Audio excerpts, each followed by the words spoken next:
Hello po, magandang araw mga kasari-sari test ko dyan. Kamusta po ang inyong tindahan? Dito sa amin ay maganda ang araw ngayon ha. Sana ay maging maganda ang buong maghapon para maging maganda ang benta ha.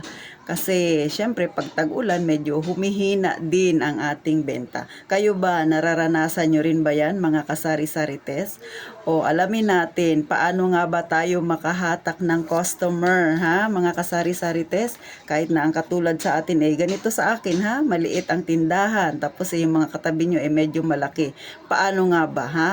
Number one ha, alamin mo ang kailangan o need ng iyong mga customer. O syempre, katulad dito sa amin, maraming boarding house, maraming yung ang kinikita ay sabihin natin yung pang-araw-araw, mga tricycle driver, mga construction. Syempre, sa umaga, ang gustong-gusto niyan ay mga kape, yung pangmasang pagkain, ha, daing, tuyo, sardinas. So, ganon yung kanilang madalas na binibili, ha. Tapos yung mga miswa, mga ganyan yung mga product. Ang tinutukoy ko ay yung mga katulad nating pangmasa, ha. Wala tayo doon sa medyo payaman-yaman. Ito ang realidad nating mga mahihirap, ha. Kaya, hindi ko naman sinasabing masamang maging mayaman. Pero kasi, sa kagaya natin, tayo yung mga lumalaban talaga sa araw-araw, ha. Ito yung realidad ng buhay na tinatahak natin, ha, sa buong maghapon, ha, mga kasari-sari test. So, paano nga ba? Siyempre, kung ano yung nakikita mong environment mo, yun ang ibibigay mo. Alanganan magtinda ka ng napakamahal dyan, ha? Hindi yan mabebenta, ha? Katulad sa akin, ha? Dahil sa mahal ng daing ngayon, bumibili pa rin ako. Pero ang ginagawa ko para abot presyo, ha? Abot nila yung, pag bumili sila, kayang-kaya nila, ang daing ay iniisa-isa ko na lang, ha? Kasi pag ipagsasama-sama mo siya dahil gusto mong mabilis mabenta, ha? Medyo mahal din. So, ang ginagawa ko, per piraso. So, kayo ba, anong style ninyo, ha? Ako kasi ganito, ang aking style. Per piraso, tiyagaan lang talaga sa pagre-repack. Maging sa ibang mga items, mga toyo, o kaya mas madalas talaga mantika, ha? May palima-lima pa rin ako, ha? Kasi yun yung environment ko, yun yung alam kong kaya ng mga tao. Dahil hindi nila yan iisiping bumili pa ng isang bote dahil ang kita nila sa buong maghapon ay kakarampot lang. So, pagkakasyahin lang nila. So, sana po natutunan ninyo. Pero syempre, depende rin yan sa environment ninyo. Depende sa location ninyo, mga mamarites dyan at mga kasari-sarites ko dyan, ha? Number 2, ha? Alamin kung paano o paraan para maging malapit kayo sa customer, ha? O, syempre, pag bibili yan, kamustahin mo rin, lalo na pag wala naman masyadong customer at nakikita mong hindi nagmamadali si customer, di ba? Kamustahin mo rin ang buhay niya, di ba? Lalo na pag hindi mo pa siya kilala, makipagkilala ka. Pero, wag lang din masyadong makipaglapit na, bakit, ha? Isa yan sa magiging dahilan kaya uutang siya sa iyo. Nakaka-relate ba kayo mga kasari-sarites? Ganyan din ba kayo sa tindahan ninyo?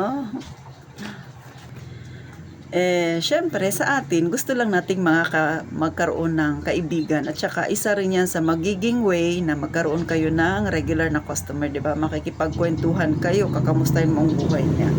Pero, wag naman yung tismisan kasi mamaya baka mapabarangay kayo.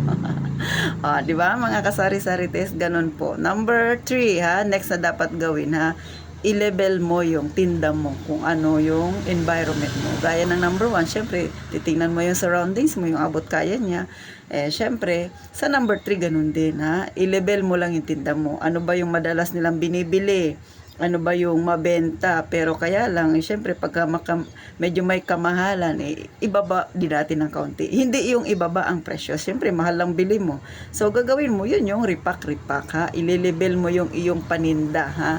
Pag maraming mga bata, syempre, target mo yan, lalo sila, mga biskwit na abot kaya nila, pero masarap naman, ha. Ganun po yung aking ginagawa sa aking maliit na tindahan. Bakit? Syempre, magiging fast moving yung ganun, yung medyo mura pero syempre masarap naman ang mga biskwit, lalo sa mga bata, mahilig yan magtututuro, ha, pagkasama ang kanilang mga nanay, ha, mga candy, ha, ganyan po mga kasari-sarites. So, Kayo ba, ano ba ang style ninyo sa pagtitinda ha? Pero sa akin, sa aking maliit na tindahan, kita nyo naman, maliit lang ang aking tindahan. Ah, ganyan po ako mga kasari-sari te. So, pasensyahan nyo na, maingay talaga dahil tabing kalsada ako. Ha? Dito ako nagbablog. Dahil ito yung realidad ko, wala nang edit-edit yan ha. Kayo ba, mga sari-sari tesa, ganyan din ba kayo sa tindahan? Sa totoo lang ngayon lang ako nakapagpahinga ha, galing sa aking pamimili at naiayos ko na rin ang aking paninda. Pero may iilan pa talagang mga naiwan. So, pagkatapos ng ganito, punas-punas, di ba? Para malinis tingnan at saka syempre, magiging komportable ang iyong mamimili. Isa rin yan sa makakahatak ng mga customer ha. Pamamaraan natin yan. Maging malinis sa ating tindahan, tsaka organize ka ha. Paano mga kasari-sari? Sana'y may natutunan kayo sa ating normal na buhay sa araw-araw at saka realidad ng ating buhay ng mga mahihirap. Huwag po ninyong kalimutan, sana po isuportahan ninyo ang aking YouTube channel. Pasuyo naman po, pasubscribe naman ha, para marami pang mga kagaya nating mga sari-sari store makapanood nito o mapakinggan nila ha. Maraming salamat. Mag-iingat po tayong palagi.